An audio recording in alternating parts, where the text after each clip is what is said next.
Okay mga lods, panoorin na natin siya. Huwag kang magde-date ng babae. Tandaan mo tol, huwag kang magde-date ng babae ng mataba. Tol, kasi pangit yung genetics no, hindi magandang role yun para sa magiging anak mo. At unang-una sa lahat, hindi bagay sa iyo yun. So, never date a fat woman. Fuck. Okay. So, ang nangyari dyan, binanatan siya ng mga babae. As in, banat na banat, Brad. Ginulpe. Pa! Gusto ko na nga magsuntukan. Suntukan. Grabe talaga, men. Pero, let's look at this objectively, ha. Kasi alam niyo naman tayo lagi sa channel natin. We're always, at the very least, science-based. Na kapag pinindot niyo yung pagmumukha ni Nico David dito sa YouTube, matututo kayo kahit pa paano, diba? So, let's talk about this objectively. So, ano ba yung sinasabi niya? What is the scientific basis to that? Is it just bullshit? The answer is, of course not. Meron yan basis. Sa animal kingdom kasi, sexual selection is very important para sa kanila. Kung ano yung nakikita or nasisense nila doon sa kapwa nila hayop, yun yung pipiliin nila. Example, hindi ko sinasabing hayop siya. Ang sinasabi ko lang, yung ganyang mindset is very applicable sa mga hayop, okay? Sa animal kingdom, okay? Again, hindi ko sinasabing hayop siya. Sinasabi ko lang, it matters sa mga sa animal kingdom, okay? Sa humanity kasi it's very different. Example,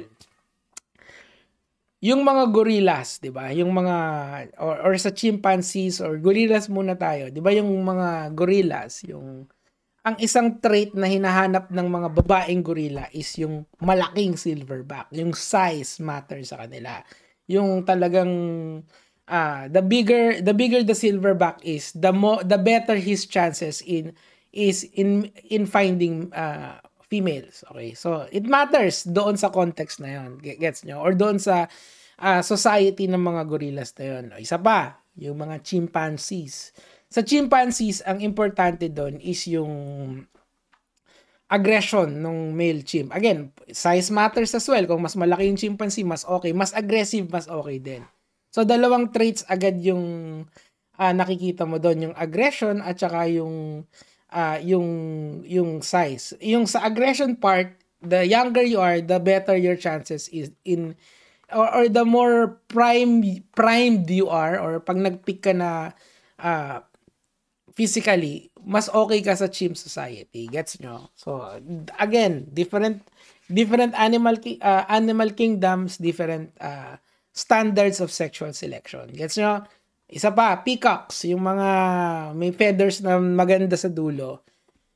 You can see na sila is yung kanilang mga yung kanilang buntot nila is sa males, mas mataas yung chances na makakuha sila ng mate kapag maganda yung feathers nila sa likod. Pagandahan naman sila doon. Vanity matters sa society ng peacocks. Okay? Now, let's go to humanity. What matters most in humanity? Sa society natin. Una, kailangan muna natin i-figure out what are the factors kung bakit tayo humahanap ng isang EA or ng isang ekalal. Is it just looks? Yun lang. Ibig sabihin, kung macho ka, malaki man yung katawan mo, automatic ba na sa'yo na lahat ng bebot? Hindi, di ba? Isa lang yung jowa ni, hopefully isa lang yung jowa ni Kifi o kaya si Smart Fit, di ba? Nakita mo, bato-bato yung katawan nun. So, yun lang ba yung factors na hinahanap ng babae? Hindi, di ba? Kasi kahit gaano ka macho yung dalawang yun, talo pa rin sila ng mga Koreano. Kasi some women wants it na yung gwapo talaga. And some women likes yung matatalino. Meron mga ganon. Kunyari, si Heart Evangelista. Diba? Ang jowa niya, si Cheese Escudero. Si Cheese Escudero is not typically handsome. Ibig sabihin, hindi siya yung legit na gwapo katulad ni Idol dito. Diba? Si Idol kasi legit na gwapo yan diba? So, hindi yon. So, what was the factor kaya nagkaroon ng Cheese and Heart? It's because probably Cheese is an intelligent guy and he's a successful lawyer and a politician. So, yun yung mga factors, 'di ba? Hindi gwapo, hindi matangkad. It's just that yung may ibang factors na hinanap si Hart para mahalin niya si Cheese. O, di ba? Again, hindi nagmamatter yung itsura, di ba? Okay, so bumalik na tayo dun sa given all that. Ibig sabihin, sa human society natin, hindi main factor yung itsura. It helps. Don't get me wrong, it helps, di ba? Kasi hindi din naman tayo mga hipokrito rito. Sasabihin natin na ang gusto ko yung hindi maganda. Siyempre, mas okay, mas maganda. Hindi tayo mga hipokrito rito. Mas madaling mahalin ang taong maganda at gwapo. Pero hindi lang yun yung factor. Marami pang iba. Kasi nga, we are not just a society of animals. We thrive in social cooperation. We are social beings. We are social creatures. Tayong mga tao. 'Di ba? Sabi nga nila, no man is an island. So mas maganda, we thrive in a society na tayo ay nagsasama-sama. That's the point, mga lords. Okay? That's the point kung bakit tayo nagkakaroon ng tawag dito, kung bakit nagkakaroon tayo ng kung bakit tayo nagmamahal ng mga taong hindi naman sila usually maganda or gwapo or sexy or macho, 'di ba? Some of them is mataba kasi meron tayong nakikita sa kanila na intrinsic values na sa tingin natin will help us in our life, will in the context of the animal in a genetic sense, para mag-succeed tayo. Hindi lang extrinsic yung hinahanap natin, yung pagkamaganda, pagkagwapo, pagkamacho, yung extrinsic din. Intrinsic din, di ba? Extrinsic yung sa labas, panglabas. Intrinsic yung pangloob. So, kita nyo? So, hindi mo lang pwedeng, kung ako sa inyo, kasi yung standards niya, wala tayong magagawa dyan. Kung ayaw niya ng matabang babae, malamang naman ayaw din sa kanya ng mga matabang babae. Kumbaga, it's a tie. Palakpakan. It's a tie! It's a tie! Kasi mamaya, papakita ko sa inyo, binanatan talaga to ng mga EA na voluptuous, di ba? So, GG. Okay. Pero opinion niya kasi yan eh. Rights niya yan na magbigay ng ganyang opinion. Wala naman siyang specific na tao na tinatarget. Ang tinatarget niya is a group of people na mataba. Okay? Ganun talaga eh.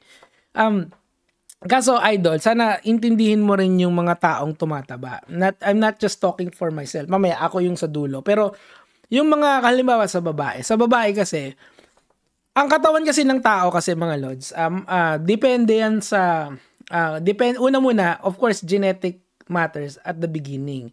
Meaning to say, pwedeng yung body type mo can be ectomorph, endomorph, mesomorph. Merong katawan type na mabilis mag-accumulate ng muscle, mahirap mag-accumulate ng muscle and fats, and madaling mag-accumulate ng fats, di ba? So, saan dun yung babae? Anong type ng katawan meron siya? Kasi meron mga babae na mabilis tumaba.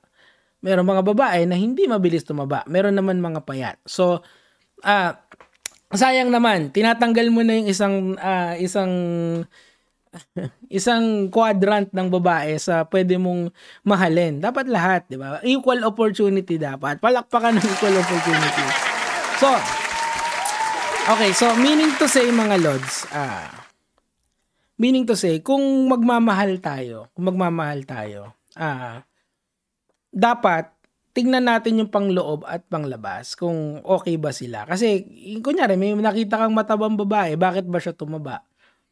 Okay, let's say, tabain yung pamilya niya. Tapos, yung work niya requires her to sit for 8 hours a day. Tapos, hindi siya nakakapili ng kakainin. Meaning to say, kung ano yung nandyan, yun yung kakainin niya. Kasi yun yung work niya eh. Stress.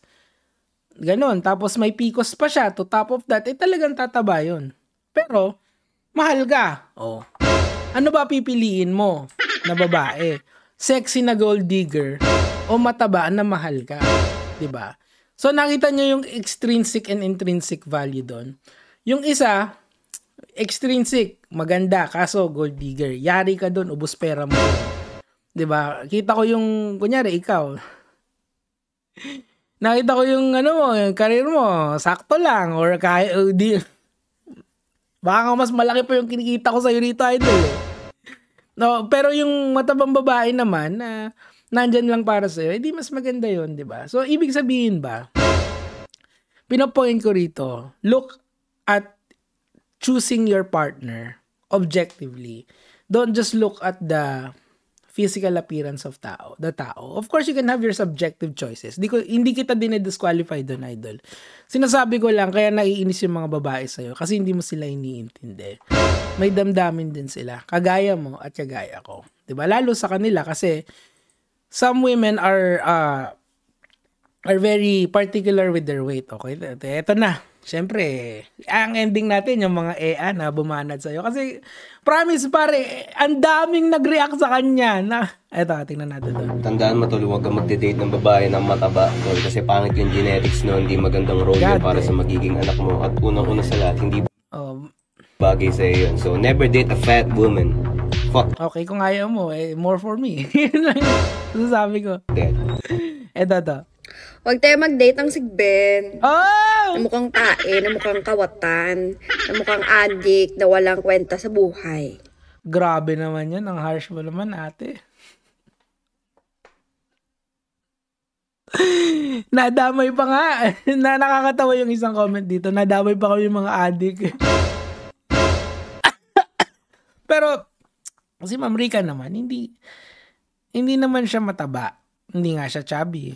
Di ba? Sakto lang yung body type. Actually, ano nga siya, she's very good looking, pero god damn, tinrasto ka ng babae, no? Parang wala ka ng balik talaga. Huwag tayo mag-date ng sigben. Na mukhang tae, na mukhang kawatan, na mukhang... Diba? Ano kayang... Tingnan natin yung teka. Papakita ko lang sa inyo, yung mga nag-react sa kanya. Kasi pag, ayan, ang dami, men, no? Like, ang daming sa kanya, ang daming nag-react na...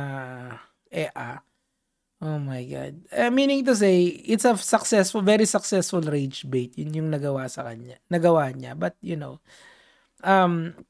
sana lang kayong mga kalalakihan dyan. I don't want to go into the manosphere na manosphere na yung mga ginagawa nitong mga to. I don't wanna go there. Kasi I believe na the best thing for you to internalize is yung GMRC nyo. Mas magaling sa akin yun.